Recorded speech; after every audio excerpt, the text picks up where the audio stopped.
કેમ છો વિદ્યાર્થી મિત્રો? મજામાં? હા, તમને મેં કીધું હતું કે ભાઈ આ જે આપણે ઉપનિષદ ભણતા હતા કે એમાં કયું શરૂ કરવું છે, ઉપનિષદ શરૂ કરવું કે 15મું ચેપ્ટર શરૂ કરવું છે, 6ઠું પદ્ય ઉપનિષદ હતું. તો 3 કોમેન્ટો આવી હતી. હા, અત્યારે બપોરના 12:30 સુધીમાં. આમ તો બહુ થોડા લોકો, બધા લોકો છે આખું જોતા નથી, કેમ કે કેટલા લોકોએ જોયું છે ને કેટલાએ નથી જોયું એ પણ અમને નીચે બતાવે કે કેટલા લોકોએ જોયું ને તમને ખબર હોય કેટલા લોકોએ જોયું છે. બધા વિદ્યાર્થીઓ નથી જોતા. એ એના મનમાં પોતાની જાતને કાલિદાસ, બાણભટ્ટ, દંડી કે પછી રાજા ભોજ સમજે છે. એને એમ હશે કે અમે કાંઈ નહીં લેક્ચર જોઈએ તોય અમને આવડી જશે. કદાચ હશે વિવેકાનંદ પોતાની રીતના આત્મબળે જ જ્ઞાની માણસો હશે, મારા કરતાં પણ હોશિયાર હશે. કદાચ ઘણા લોકોને મનમાં હોય કે અમે ન વાંચીએ તો પણ આવડી જશે. ખોટી વાતો છે. અમે વર્ષોથી આ ભણાવીએ છીએ, અમે પણ જો અભ્યાસ ન કરીએ ને તો અમે ભૂલી જઈએ. હા, તમે ધોરણ 10ની અંદર ખબર જ છે, શિક્ષા ક્ષયમ ગચ્છતિ કાલ પર્યયાત. 20મું પદ્ય આવતું ને, હુત્તમ ચ દત્તમ ચ તથૈવ તિષ્ઠતિ. શિક્ષા ક્ષયમ ગચ્છતિ કાલ પર્યયાત, સુબદ્ધ મૂલા પતંતિ પાદપા, જલમ જલસ્થાન ગતમ ચ શુષ્યતિ, ભૂતમ ચ દત્તમ ચ તથૈવ તિષ્ઠતિ. એવો શ્લોક હતો. શિક્ષા ક્ષયમ ગચ્છતિ કાલ પર્યયાત. શિક્ષા સમય જતાં નાશ પામે છે. એટલે જે લોકો નથી ધ્યાન દેતા, જો તમારા કોઈ સંબંધી હોય, મિત્રો હોય, ગ્રુપમાં સાથે અભ્યાસ કરતા હોય તો એને કહેજો કે ભાઈ લેક્ચર એટેન્ડ કરો, જોતા જાઓ, વાંચતા જાઓ, મહેનત કરજો. કેમ કે કરેલી મહેનત ફોગટ જતી નથી. સારું, એ ચર્ચા નથી કરવી. પણ 3 કોમેન્ટમાંથી 2 કોમેન્ટ એવી આવી હતી કે સર આપણે 15મું ચેપ્ટર શરૂ કરીએ, અને એક ભાઈની કોમેન્ટ હતી કે આપણે 6ઠું પદ્ય શરૂ કરીએ. એ કરવાનું છે, પણ પહેલાં 2માંથી એક. આમ તો તમને પૂછવાનું જ ન હોય મારે કે 15મું ચેપ્ટર કરવું કે 6ઠું પદ્ય કરવું, પણ આ તો એટલા માટે પૂછ્યું કે તમે કેટલા જાગ્રત છો.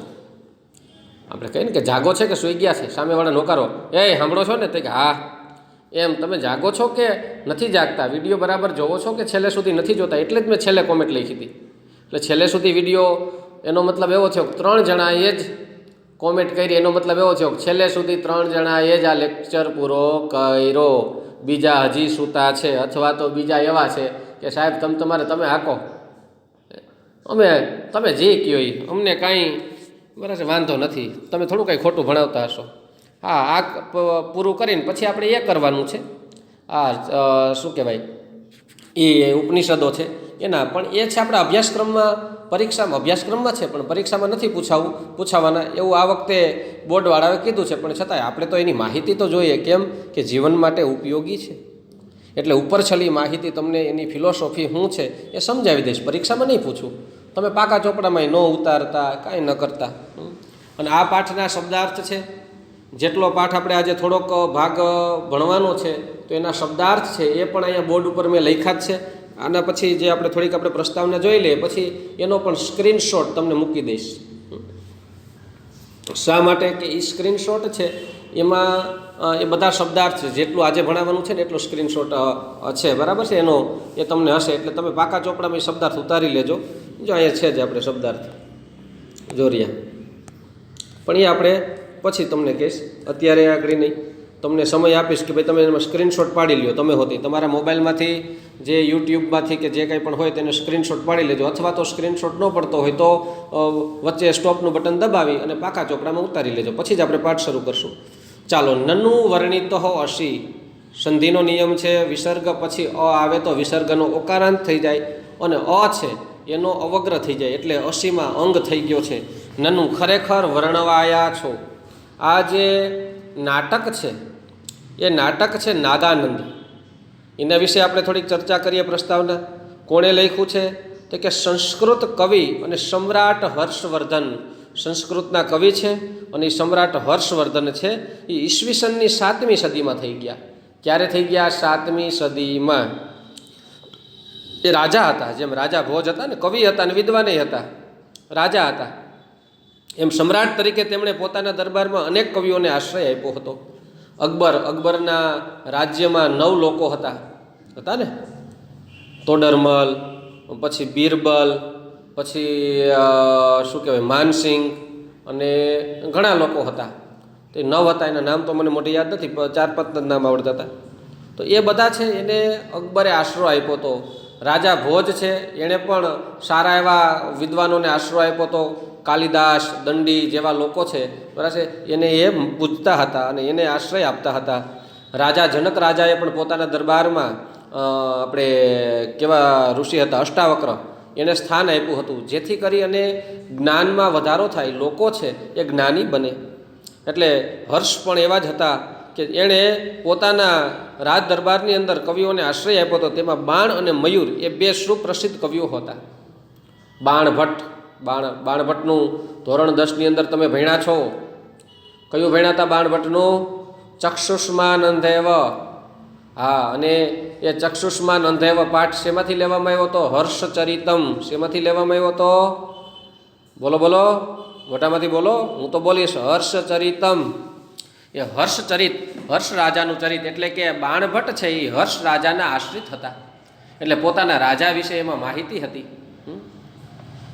એટલે એ હર્ષચરિત છે, એમાંથી એ પાઠ હતો. એટલે સમ્રાટ હર્ષ વિશે લખ્યું હતું, હર્ષવર્ધન.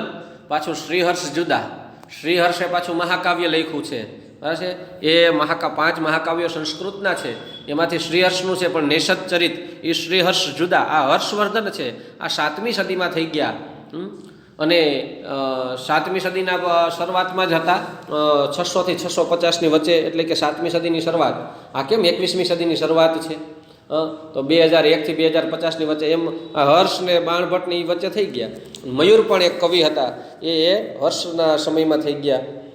હર્ષવર્ધને સંસ્કૃત જગતને નાગાનંદમ, રત્નાવલી અને પ્રિયદર્શિકા એ 3 અનુપમ નાટ્ય કૃતિઓની ભેટ આપી છે. 3 નાટકો લખ્યા છે હર્ષે. કદાચ પોતે પણ જ્ઞાની છે, એટલે એને એમ થયું કે નાના, મારા નગરની અંદર, બરાબર છે, હું તો રાજા છું, બરાબર છે, પણ બીજા કવિઓને સ્થાન આપું, જેથી કરીને એ વિદ્યા અને જ્ઞાન આપે, જેથી મારા રાજ્યના લોકો છે જ્ઞાની બને. રાજા ભોજ પણ એવા હતા. જે રાજાઓએ શિક્ષણને, જ્ઞાનને મહત્ત્વ આપ્યું છે, એ બધા રજવાડાઓ છે એ પહેલેથી સમૃદ્ધ છે. આપણે ગોંડલના મહારાજા ભગવતસિંહ બાપુ, એણે શિક્ષણને મહત્ત્વ આપ્યું છે. ભાવનગરના રાજા કૃષ્ણસિંહ મહારાજ, એણે પણ કોલેજો સ્થપાવી હતી. પછી વડોદરાના રાજા સયાજીરાવ ગાયકવાડ, એણે પણ જે તે સમયે કોલેજો સ્થાપી હતી. અને સારા જે પ્રોફેસરો છે, મહર્ષિ અરવિંદ ઘોષ, મહર્ષિ અરવિંદ કહીએ ને, શ્રી અરવિંદ, હા, એને એ વિદેશથી લઈ આવ્યા હતા. અને 1993 થી 1893 થી 1905 કે 3 સુધી, લગભગ 1905 સુધી 12-13 વર્ષ સુધી કોલેજની અંદર એને પ્રોફેસર તરીકે જવાબદારી અને ઉપાચાર્ય તરીકેની જવાબદારી સોંપી હતી. કેમ કે જ્ઞાની માણસો હશે તો એ દેશનો વિકાસ થશે, પોતાના રાજ્યનો વિકાસ થશે. એટલે શિક્ષણ છે, જે રાજ્યના રાજાઓએ પહેલેથી સ્વીકાર્યું છે, એ દેશના લોકો છે એ સુખી છે, સંપન્ન છે. અને આપણે તો વચ્ચેના સમયમાં અંગ્રેજો ને મુગલોની બધા આવ્યા, તો એની સામે બાંધીને 500-700 વર્ષ આપણો જીવનનો સમય બગાડ્યો. એમાં આપણું શિક્ષણ છે થોડુંક પાછું રહી ગયું, નહીંતર તો આપણે વૈદિક સમયથી અભ્યાસ કરવાવાળા માણસો છીએ. સારું, એટલે એને 3 નાટ્ય છે એ આપ્યું છે. એમ મનાય છે કે હર્ષવર્ધને પોતાના જમાનામાં 2 મોટી ધર્મ પરિષદો બોલાવી હતી. મોટા ધર્મ માટે પરિષદો બોલાવી, દેશ વિદેશના વિદ્વાનો અને રાજાઓને ભેગા કર્યા. એક પ્રયાગમાં અને બીજી કનોજ, સંસ્કૃત નામ છે કાન્યકુબ્જ, બરાબર છે, પ્રયાગરાજ છે ને યુપીમાં, એમાં. અને એક કનોજ છે. કનોજ કઈ બાજુ આવ્યું હશે બહુ મને ખ્યાલ નથી.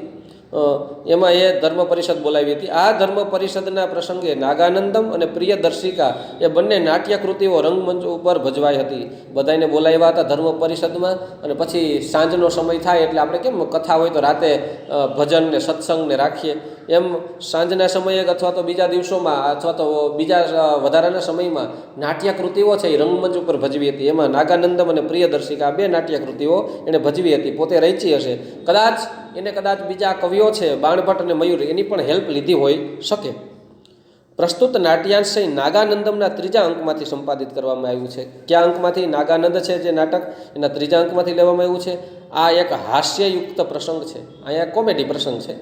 અહીં શ્લેષનો ચમત્કાર હાસ્ય જન્મ આવે છે. તમે ધોરણ 10ની અંદર શ્લેષ અલંકાર ભણી ગયા છો. શ્લેષ સહવાક્ય એકસ્મિન યત્ર અનેક અર્થતા ભવેત. શ્લેષ એને કહેવાય કે જેના એકના બબે અર્થ થતા હોય. તમે ધોરણ 10ની અંદર 18મું પદ્ય હતું મુક્તાની મુક્તકાની, એની અંદર પણ હતું કે પિતાએ કહ્યું હતું કે ભાઈ શસ્ત્ર ન ઉપાડવું જોઈએ, ન ખલું, ન એટલે નહીં, ખલું એટલે ખરેખર. એ સભંગ ને અભંગ શ્લેષ થતા હતા, પણ એને ભેગા કરી દો, અભંગ કરી દો તો નખલું થઈ જાય. નખલું એટલે કે નેલ કટર, નરણી. તો એવા અર્થના અનર્થ થઈ જાય. એટલે અહીંયા છે શ્લેષયુક્ત પ્રસંગ છે જે હાસ્ય જન્માવે છે. કથા વસ્તુ કંઈક આ પ્રમાણે છે. નાટકનો નાયક જીમૂત વાહન છે. નાયક કોણ છે? હીરો જીમૂત વાહન. અને એ છે એ વિદ્યાધરોનો રાજા છે. વિદ્યાધર, નાગ જાતિ, અપ્સરા, કિન્નર, મધ્વાદિક, યક્ષ, આ બધા અર્ધદિવ્ય જાતિ છે. અર્ધદિવ્ય જાતિ એટલે શું? તો કે દેવતાઓ છે બધા દિવ્ય છે, એ અમર છે. મનુષ્યો છે અદિવ્ય છે, આપણે મૃત્યુ પામવાના છે. અર્ધદિવ્ય એટલે કે વર્ષો સુધી એ દેવતાઓ કે બરાબર છે એની સેવામાં રહે છે, અને એ પણ અર્ધદિવ્ય જાતિ છે. એને પણ વૃદ્ધાવસ્થા કે ઘરડા કે કાંઈ આવતું નથી. દેવતાઓના એ નાના મોટા સેવકો હોય છે. એટલે નાગ જાતિ છે, ઈચ્છાધારી નાગ નાગીને આવે ને, એ અર્ધદિવ્ય જાતિ છે. પછી યક્ષ હોય, યક્ષ વિશે તમે સાંભળ્યું હશે. પછી કિન્નર છે, મધ્વાદિક છે, પછી સિદ્ધ જાતિ છે, વિદ્યાધર છે. તો આ બધા વિદ્યાધરો ને એ બધું છે એ એક અર્ધદિવ્ય જાતિ છે. અને નાયક છે એનું નામ છે જીમૂત વાહન. આમ તો વિદ્યાધર જીમૂત વાહનનો મિનિંગ એવો થાય કે વાદળ થાય, વાદળોનો રાજા. એટલે અને તે વિદ્યાધરોનો રાજા છે. આ એનો રાજા છે. નાયિકા મલયવતી છે. નાયિકાનું નામ શું છે? મલયવતી છે. અને એ સિદ્ધ જાતિની છે. એ સિદ્ધ જાતિની છે. બંને વચ્ચે પ્રેમ માંગર્યો છે. બંને એકબીજાને પ્રેમ કરે છે. એકવાર નાયક, તેનો મિત્ર વિદૂષક. હવે વિદૂષકનું નામ છે આત્રેય. શું છે? આત્રેય. બરાબર છે. એક જ મિનિટ, એનું નામ મૈત્રેય છે કે આત્રેય છે? બરાબર છે. આમાં હશે જ, આગળ આપણે જોઈએ એ કોણ છે, શું છે. એટલે એનું નામ જે છે એ અત્રિ ઋષિનો વંશજ હોય તો આત્રેય, અને મૈત્રેય કેવું એનું કંઈક નામ છે વિદૂષક. વિદૂષક હકીકતમાં પાત્ર છે. જેમ ગુજરાતી નાટકમાં કેમ આપણે હોય બરાબર છે, જેમ રંગલો હોય, પછી અળવો હોય, એનો વેશ ધારણ કર્યો હોય, એમ સંસ્કૃતના નાટકોમાં વિદૂષક હોય. વિદૂષકનું કામ શું હોય છે કે રાજાનો મિત્ર હોય. તમે સાઉથના કે બોલિવૂડના કે હિન્દીના પિક્ચર જોયા હોય કે ગુજરાતી હોય. ગુજરાતીમાં આપણે નરેશ કનોડિયા એ રમેશ મહેતા હોય, એ કોમેડી હોય. સાઉથના પિક્ચરમાં પણ ઓલા કોમેડિયનો હોય છે એક બે. હિન્દી પિક્ચરમાં પણ જોની લીવર ને રાજપાલ યાદવ ને એવા બધા હોય છે ને, એ કોમેડિયનો હોય છે. એટલે હીરોનો મિત્ર હોય, પાછો જ્ઞાતિય બ્રાહ્મણ હોય, સફેદ કપડાં ધારણ કર્યા હોય, હાથમાં વાંકો ચૂકો દંડકો રાખ્યો હોય, માથે ટકો કર્યો હોય, ચોટલી રાખી હોય, અને ખાવધરો હોય, અને પ્રજાને હસાવતો હોય. પોતાના મૂર્ખા વેળા એવા કરે એટલે પ્રજાને હસાવે. આ વિદૂષક છે. વિદૂષક એટલે એનું નામ નથી, પણ વિદૂષક પાત્ર છે. જેમ કેમ કે નાયક, તો નાયક કોઈનું નામ હોય તો કે નહીં, નાયક એટલે કે એનો હીરો. નાયિકા એનું નામ ન હોય, એ હિરોઈન. અને આ વિદૂષક એટલે કોમેડિયન. એટલે વિદૂષક છે, બરાબર છે. એનો મિત્ર એ રાજાનો નાયકનો મિત્ર હોય છે. નાયિકા પોતાની સખી ચેટી, ચેટી એટલે કે દાસી, જે દાસી હોય એને ત્યાં નોકરી કરતી હોય પોતાને ત્યાં, અને એ જે સ્પેશિયલ પર્સનલ દાસી હોય ને એને ચેટી કહેવાય. મોટી ઉંમરની દાસી હોય ને એને આપણે આયા કહેવાય, અથવા તો ધાત્રી કહેવાય. તમે ધોરણ 10ની અંદર આપણે ગુણવતી કન્યામાં ધાત્રી આવ્યું હતું ને, તો જે માતાની ઉંમરની હોય તો એને ધાત્રી કહેવાય.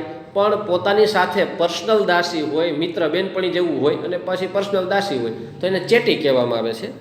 એટલે એનું નામ છે આપણે ચેટી, બરાબર છે. ચેટીનું શું નામ હોય છે? એનું પણ કંઈક નામ હોય છે, ચતુરિકા.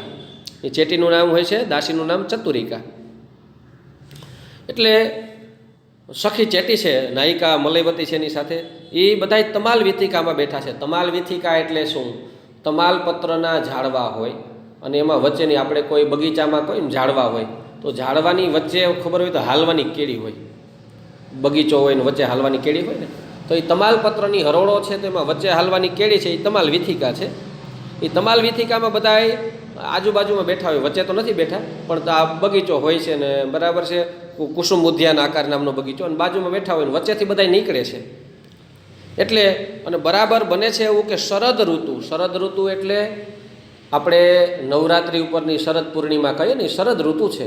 અને ભાદરવો મહિનો છે એ શરદ ઋતુનો મહિનો કહેવાય, જેની અંદર રાત્રે થોડી થોડી ઠંડી પડતી હોય અને દિવસમાં ભાદરવાના તડકા પડતા હોય જોરદાર. ખબર છે ને, વરસાદ પણ વરસે. ઘણી વખત નવરાત્રિઓમાં જો આ વખતે અધિક મહિનો હતો એટલે નવરાત્રિ મોડી આવી, તો આ વખતે નવરાત્રિની દિવાળી ઉપર શિયાળો બેસી ગયો. ઘણીવાર તો દિવાળી ઉપર બરાબર વરસાદ પણ થયો, ફટાકડાને સુરસુરિયા થઈ જાય. હા, એટલે એવું પણ થઈ જતું હોય છે. એટલે અહીંયા વાત એવી છે, એટલે શરદ ઋતુ છે એમાં બપોરે ધમધકતો તડકો છે, 11 વાગ્યાથી માંડીને રોંઢે 4-5 વાગ્યા સુધી તો ઉનાળા જેવો તાપ હોય. એટલે એ તમાલ વિથિકામાં હોય, અને તમાલપત્ર ને એ બધા છે એ ગરમ મસાલા જેવા છે, એ ગરમ પદાર્થો છે. એટલે એમાં શરદ ઋતુના તાપથી વચ્ચેથી બધા નીકળે તો નાયિકા છે એનું મુખ છે એ ખીન બનેલું છે, દુઃખી થઈ ગયું, તાપ લાગ્યો એટલે નાયિકા છે રાતી પીળી બિચારી થઈ ગઈ. રાજકુમારી છે ભાઈ, કોઈ દી છે ને બહાર નીકળે તો એની માથે દાસીઓ છે છત્રી લઈને નીકળે, બીજા લોકો છે ને આગળ બરાશે કપડાં પાથરતા હોય, ઉઘાડા પગે પણ ન હોય. એટલે શરદ ઋતુના તાપથી ખીન બનેલી નાયિકાનું મુખનું વર્ણન નાયક કરે છે. નાયક છે એ વર્ણન કરે છે. તે જોઈને વિદૂષક પોતે પણ જોવાલાયક રૂપાળો છે. વિદૂષકને એમ થાય કે ભાઈ એમ તો હું દેખાવડો છું, હેન્ડસમ છું, અને આ નાયિકાનું તું વખાણ કરશો એનો મિત્ર રાજાને કહે છે, પણ અદેખાઈને લીધે કોઈ એનું વર્ણન કરતું નથી, એવો ટોણો મારે છે. પાઠમાં આખી આપણી સ્ટોરી છે એ વિસ્તારથી કહેશું. આના ઉત્તરમાં નાયિકાની સખી ચેટી જે ચતુરિકા છે એ શું કહે છે, એમાં હું અહમ વર્ણયામી, હું તમારું વર્ણન કરું છું એમ કહીને વિદૂષકનું વર્ણન કરવા તત્પર બને છે. વર્ણયામી એટલે વર્ણન કરવું, અને બીજો અર્થ થાય વર્ણયામી એટલે વર્ણ, બરાબર છે, રંગવું. વર્ણ એટલે રંગ કહીએ ને, શ્વેત વર્ણ, શ્યામ વર્ણ કહીએ ને, વર્ણ એટલે રંગ પણ થાય. વર્ણયામી એટલે વર્ણન કરું છું, ને બીજો અર્થ થાય રંગું છું. એટલે અહીંયા દાસી છે એ વિદૂષક બિચારો ભોળો હોય છે, થોડોક મૂર્ખો હોય, અકલમઠો, એટલે એને છેતરી વર્ણન કરવાને બદલે એનું મુખ છે એ તમાલપત્રના પાંદડાઓના રસથી મોઢું ભૂરું ઝાખું કરી દઈએ અને વાંદરા જેવો થઈ ગયો કે ભૂરો કરી દે છે. એટલે એમ કરીને એને હેરાન કરે છે. અહીંયા કોમેડી થોડીક આ રીતના થાય છે. એટલે એમ કહીને વિદૂષકનું વર્ણન કરવા તત્પર બને છે. ચેટીના કથનમાં શ્લેષ છે વર્ણયામીનો એક અર્થ વર્ણન કરું છું, ને બીજો અર્થ થાય રંગું છું એમ છે. વિદૂષક પહેલો અર્થ સમજીને ખુશ થાય છે કે આ તો મારું વર્ણન કરશે, પણ ચેટી બીજા અર્થ પ્રમાણે તમાલપત્ર જે છે એના પાંદડાઓનો રસ કાઢી અને એ રસથી વિદૂષકનું મુખ રંગીને કાળું કરી દે છે, ભૂરા જેવું કરી દે છે. આમ આ ઘટના હાસ્યનું કારણ બની રહે છે. આખો પ્રસંગ ખૂબ જ સરળ અને નિર્દોષ હાસ્યને જન્માવનારો છે. પણ આ જે કરતાં પહેલાં આપણે આ જે પાઠ શરૂ કરીએ એ પહેલાં થોડાક શબ્દાર્થ છે એ તમે લખી લ્યો. જો તમે આ રહ્યા તમારા સ્ક્રીનશોટ ઉપર, તમે આનો સ્ક્રીનશોટ પાડી શકો છો. મેં જો એ બોર્ડ ઉપર લખ્યા જ છે. સ્ક્રીનશોટ ન પાડવો હોય તો વચ્ચેનું બટન સ્ટોપ કરી અને તમારા ચોપડો હોય એમાં તમે ઉતારી લ્યો. ઉપશ્રુત્ય એટલે પાસે આવીને ન દેખાતો હોય તો બોલે જાઉં છું. જયતું એટલે જય થાવ. તમને સંસ્કૃત શબ્દ ન દેખાતો તમારી ટેક્સ્ટ બુકમાં પણ છે. ભવાન એટલે મિસ્ટર, શ્રીમાન, આપણે કોઈને કહે ને હેલો મિસ્ટર, હે શ્રીમાન. સ્વસ્તિ એટલે કલ્યાણ. ભવતી, જો રસ્વ ભવતી હોય ને તો એનો મિનિંગ થાય છે તીતઃ અંતિ, પણ અહીંયા ભવતી દીર્ઘ છે. ભવાન એટલે મિસ્ટર થાય, અને ભવતી એટલે શ્રીમતી થાય, મિસ મહાશયા. વયસ્ય એટલે મિત્ર. ચિરાત એટલે મોડો, આપણે કહે ને લેટ, મોડો, લાંબા સમયે. મિલિત એટલે ભેગું થવું, બધા મળ્યા હોય ને ભેગા. આપાનક એટલે મદપાનની ગોષ્ઠી, મહેફિલ, દારૂ પીતા હોય ને એની આખી મહેફિલ હોય, જમાવટ, એ બધાય. દર્શન એટલે જોવું. પરિભ્રમણ એટલે ચારે બાજુ ફરવું. વેલાનો અર્થ થાય વેળા, સમય, કે સવારની વેળાએ કહીએ ને એમ. વિલંબિત થવું, વિલંબિત, મોડું આવવું. તાવત એટલે તેથી. એતત એટલે આ. પ્રેક્ષતામ એટલે જોવો, નિહાળો. યથા જેમ તમે કહો એમ, બીજું હું. સાર્ધ એટલે સાથે. એહી એટલે આવ. તમાલ વિથિકા, તમાલની વતલી હરોળ. પરિક્રામતી એટલે ફરે છે. શરદ સંતાપ, શરદ ઋતુનો જે તાપ છે એ. ખેદિતમ એટલે ખેદ પામેલું, દુઃખી થયેલું. વદનમ લક્ષ્યતે, મુખ મને દેખાય છે, મુખ મને જણાય છે. સમ્યક ઉપલક્ષિતમ, સારી રીતે તે અવલોકન કર્યું છે, સારી રીતે ઉપલક્ષણ કર્યું છે, એનું અવલોકન કર્યું છે. શશિન એટલે ચંદ્ર. કપોલ્યોહો કાંત્યા, કપોલ એટલે ગાલ થાય. કપોલ્યોહો બે ગાલોની કાંતિ, તેજ, બે ગાલોનું જે ચમક છે એની વાત છે. ધ્રુવમ એટલે ચોક્કસપણે, જેતુમ ઇહતે જીતવા ઈચ્છે છે, ઇહ ઉપવિશામ અહીંયા બેસીએ. આ જે હું બોલ્યો છું, હું બોલું છું એટલી સ્પીડથી તમે લખી તો ન શકો, તો વચલું બટન બંધ કરી સ્ટોપ કરી અને લખી નાખો ચોપડામાં. બરાબર. હવે આપણે પાઠ શરૂ કરવા જઈ રહ્યા છે. બરાબર છે. તમારી પાસે પણ ચોપડી છે પાસે, એમાં પણ જોજો. ચાલો અહીં આપણે જોઈએ. બને છે એવું કે લગ્ન પ્રસંગ હોય, એક લગ્નનો પ્રસંગ હોય, એમાં બધાય ભેગા થાય. બગીચો છે, શું નામ છે? કુસુમ આકાર ઉદ્યાન. ઉદ્યાન એટલે બગીચો, અને બગીચાનું નામ શું છે? કુસુમ આકાર. પાસે કુસુમ, કુસુમ એટલે ફૂલના આકાર જેવો કોઈ બગીચો હશે એની વાત છે. અને એ કુસુમ ઉપર કુસુમ આકાર ઉદ્યાન, કુસુમ આકાર ઉદ્યાન છે, એમાં જીમુત વાહન જે આપણો હીરો છે, નાયક છે, એ મલયવતી. મલયવતી એ સિદ્ધ જાતિની છે, જે નાયિકા છે. જીમુત વાહન અને મલયવતી એકબીજાને પ્રેમમાં છે. અને ચેટી, ચેટી એટલે આપણે કીધું એમ કે જે નાયિકા છે મલયવતી, એની પર્સનલ દાસી છે, દાસી, એનું નામ છે ચતુરિકા. એટલે ચેટી છે. ચ ઇતિ, ચ એટલે અને, ઇતિ એમ ત્રયઃ જનાઃ ઉપસ્થિતા સંતિ, ત્રણ લોકો ઉપસ્થિત છે. કોણ કોણ છે? જીમુત વાહન, નાયિકા મલયવતી અને દાસી ચેટી, એ ત્રણેય ઉપસ્થિત છે. વિદૂષક આત્રેય, જો છે ને અત્રિ ઋષિનો વંશજ છે એટલે આત્રેય.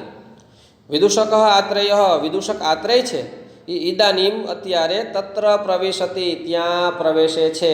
અમુક શબ્દો મેં નથી લખ્યા કેમ કે સરળ છે, તમને આવડતા જ હશે. ઈદાનીમ એટલે અત્યારે, તત્ર એટલે ત્યાં, પ્રવેશતી એટલે પ્રવેશે છે. વિદૂષક આત્રેય છે, એ ત્યાં પ્રવેશે છે, એન્ટ્રી મારે છે. આ ત્રણેય બેઠા હોય છે ઓલરેડી બગીચામાં, અને આ બરાબર આવે છે.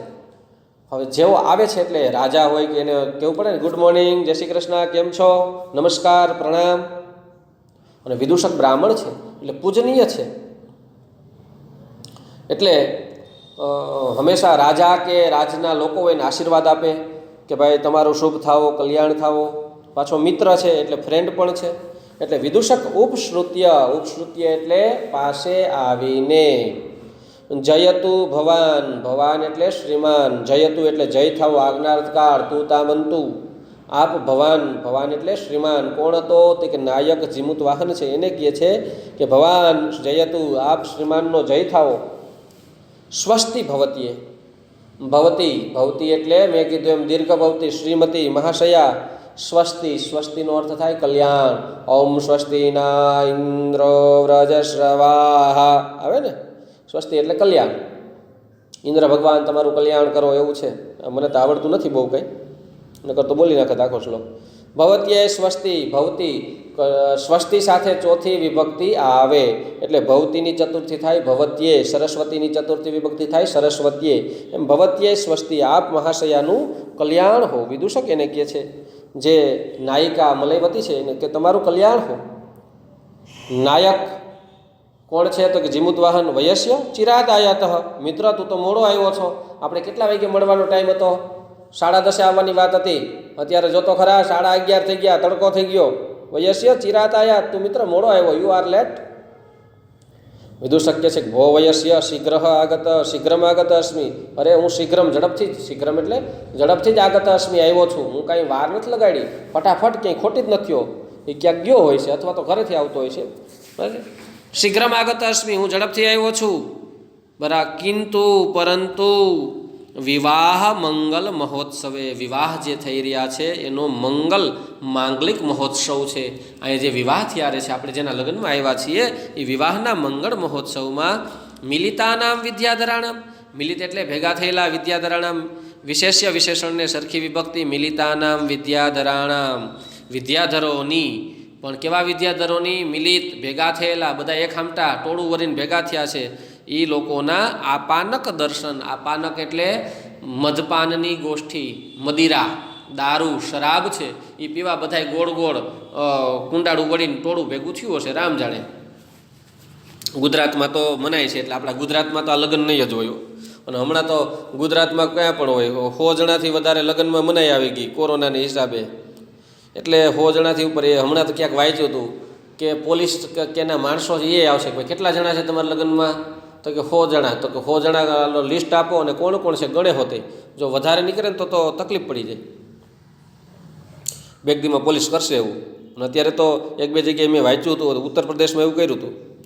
એટલે વિવાહના મંગલ મહોત્સવમાં મિલિતાનામ વિદ્યાધરાણામ, ભેગા થયેલા વિદ્યાધરોની આપાનક દર્શન કૌતૂહલેન. આપાનક એટલે મદપાનની મહેફિલને, દર્શન એટલે જોવાની, કૌતૂહલેન કુતૂહલતાથી, પરિભ્રમણ એટલે ચારે બાજુ ફરતો એતાવતીમ વેલા, આટલી વેળા, વિલંબિત અસ્મિ, હું વિલંબિત થયો છું, મોડો થયો છું. તો એટલો સમય હું મોડો થયો. આમ બધા ઓલા મદપાન ને દારૂ ને બધું પીતા હતા ને એને જોતો હતો. આમ જોતો ચારી કોઈ ઘુમરા મારતો ફડા મારતો આવતો હતો. એમાં મોડું થઈ ગયું. બાકી નીકળો તો વહેલો જ ટાઈમે નીકળો. તે 10:30નું કીધું તો હું 10:15 નીકળી ગયો હતો. મને ખબર હતી કે 10:15 નીકળી 10:30 પૂગી જાય. પણ આ બધા વચ્ચે બધા મનોરંજન કરતા હતા, દારૂ ના તેને બધું જલસા હાલતા હતા. તો ત્યાં જોવા ઊભો રહી ગયો. બોલો, એને દારૂમાં જલસા દેખાતા છે, રામ જાણે. હા, અને અત્યારે આપણે આવું થાય પોલીસ દ્વારા ભાઠા તોડી નાખે, દારૂ પીવાય. ગુજરાતમાં મનાય છે, બીજા રાજ્યમાં છૂટ છે, એને તો જે હાલતું હોય. બરાબર છે.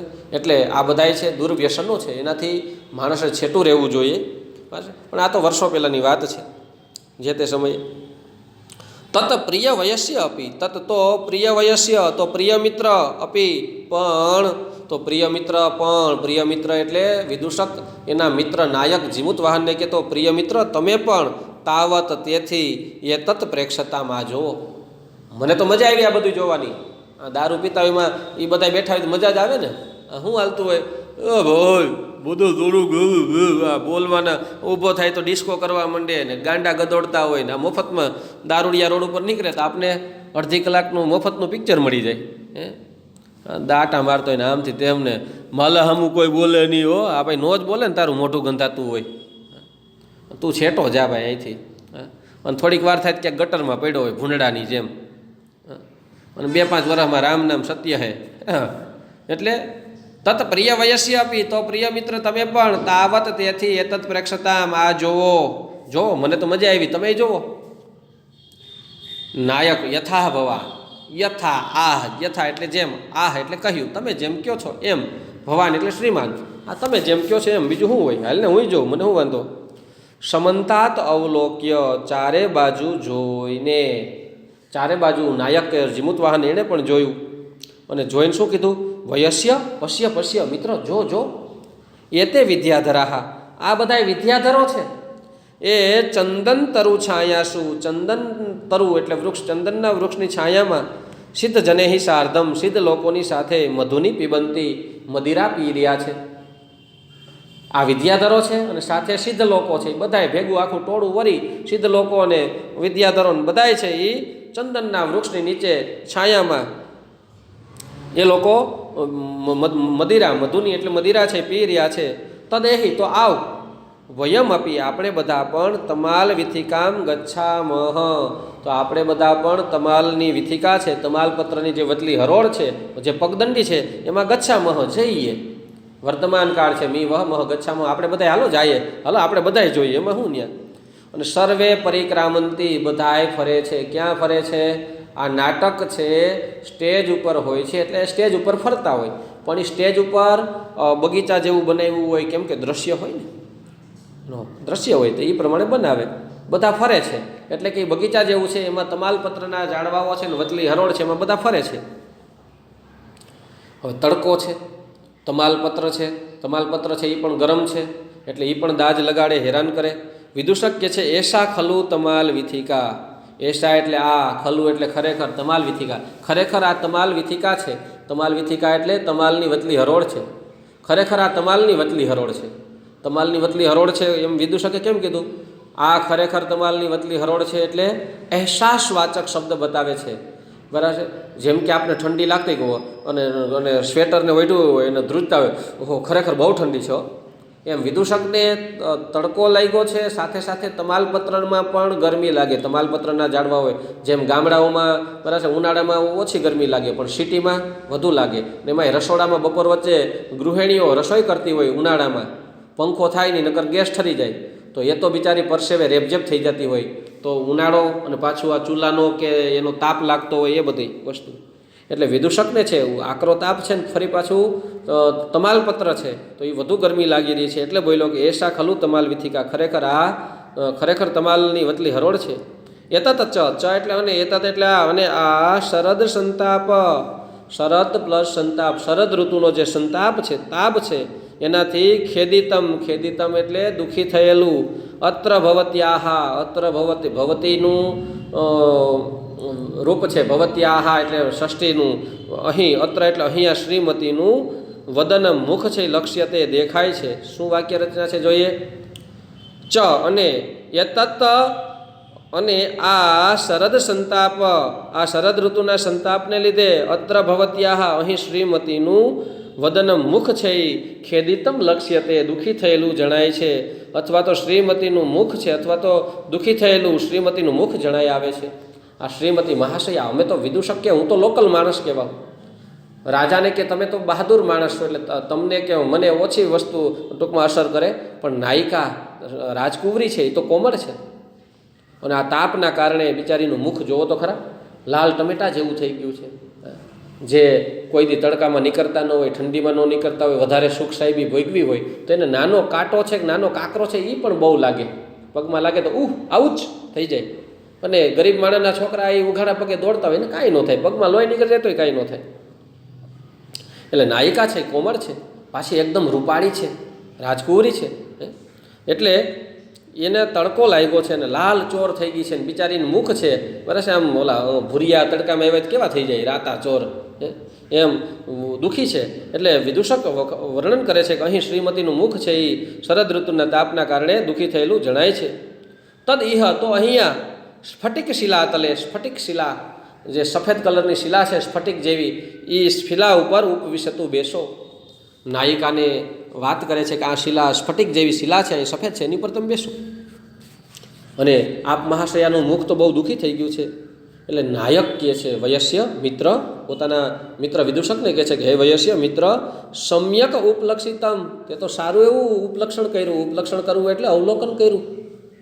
તે મુખ જોયું એટલે તને ધ્યાનમાં આવી ગયું કે ઓહો નાયિકા બિચારી મુખ છે એનું દુઃખી થઈ ગયું છે તડકાના કારણે, તે સારી રીતે અવલોકન કર્યું. પછી તો નાયક છે એ એક સરસ મજાની કાવ્ય પંક્તિ બોલે છે, એતત મુખમ પ્રિયાયાહ શશિનમ જીતવા કપોલિયો કાંત્યા તાપાનું રક્તમ અધુના કમલમ ધ્રુવમ વિહતે જેતુમ. પ્રિયાયાહ શું છે? પેલો શબ્દ છે પ્રિયાયાહ, પ્રિયાનું. એતત મુખમ આ મુખ છે એ કપોલિયો કાંત્યા બે કાલોની કાંતિ વડે શશિનમ જીતવા ચંદ્રને જીતીને. નાયિકાનું મુખ છે પ્રિયાયા, પ્રિયા એટલે એની પ્રિયતમા, પોતાની પ્રિયતમા છે એની વાત કરે છે. એટલે કે શું કે છે? પ્રિયાયા એતન મુખમ એટલે આ મુખ છે એણે કપોલિયો કાંત્યા બે ગાલોના તેજ વડે શશિનમ જીતવા ચંદ્રને જીતીને. અધુના મધુના છે ને ત્યાંથી અધુના અત્યારે તાપાનું રક્તમ તાપના કારણે રક્ત થયેલું, લાલ થયેલું, ધ્રુવમ ચોક્કસપણે, કમલમ કમળને જેતુમ ઇહતે જીતવા ઈચ્છે છે. આવી રીતના એ શબ્દો છે. શું બને છે? શું કહેવા માગે છે આ ગુજરાતીયાનું? કે નાયિકા પોતે તો રૂપાળી છે, હવે પોતે ગાલ છે એકદમ તેજસ્વી છે, કાંતિવાળા છે, સરસ મજાના ગાલ છે, આમ બહાર નીકળેલા. આ ઓલી પોન્ડ્સની કે કઈ ઓલી ડવની એડવર્ટાઈઝ આવે, એક બાજુ ઓલો લોકલ હાબુ ઘસે અને એક બાજુ ડવ ઘસે, તો ડવ ઘસે તો એમાં આમ કોમળ કોમળ લાગે, અને આ બાજુ ઓલો બીજો સાબુ ઘસ્યો હોય તો ત્યાં જાણે કે ઓલું ખરસટ હોય એવું લાગે. પહેલે મેને એ ટ્રાય કિયા તો સ્કીની કે તણા રહી હતી, આ બાજુ ડવ ટ્રાય કિયા તો આમ લીસું લીસું લાગતા હે. આપણે હિન્દી ન આવડે પણ બોલીએ એટલે એના જેવું. પછી ઓલા સંતૂર સાબુ નથી, સંતૂર સાબુથી નાય તો કે મમ્મી લે હાય કે મને કે ખબર નથી, પૂછે કે ભાઈ તમારી ઉંમર તો નાની લાગે 15-20 વર્ષની, તો કે ના ના મમ્મી 30 વર્ષના છે બેન. એટલે આ બધી એડવર્ટાઈઝો તમને આનંદની વાતો છે એટલા માટે. એટલે નાયક છે એ નાયિકાને પ્રેમ કરે છે, એટલે નાયિકાના વખાણ કરે છે. નાયિકા મલયવતી પોતે બહુ સુંદર છે. એટલે શું કહે છે કે નાયિકાનું મુખ છે પોતે સુંદર છે અને ગાલ પાછા તેજસ્વી છે. એટલે ચંદ્ર સાથે હરીફાઈ કરી, એક બાજુ ચંદ્ર આકાશમાં ઉગેલો છે ને એક બાજુ નાયિકા છે. તો બે જણાને પૂછે છે કે આ ચંદ્ર ચડિયાતો છે કે મારી નાયિકાનું મુખ છે એ ચડિયાતું છે? તમારે આવતું ને દમયંતીનું મુખ ચંદ્ર જેવું સુંદર છે, ઉપમા અલંકાર. પછી ઉત્પ્રેક્ષા, દમયંતીનું મુખ જાણે કે ચંદ્ર છે. ઉત્પ્રેક્ષા રૂપમાં ઓલા રૂપક, દમયંતીનું મુખ ચંદ્ર. અને અતિશયોક્તિ, દમયંતીનું મુખ તો ચંદ્ર કરતાં પણ ચડિયાતું છે. એમ ચંદ્ર કરતાં પણ ચડિયાતું. એમ નાયિકા મલયવતી છે એનું મુખ છે એ ચંદ્રની આગળ ઝાંખો પડે. ચંદ્રમાં તો ડાઘ છે, મારી નાયિકાના મુખ ઉપર કોઈ ડાઘ નથી.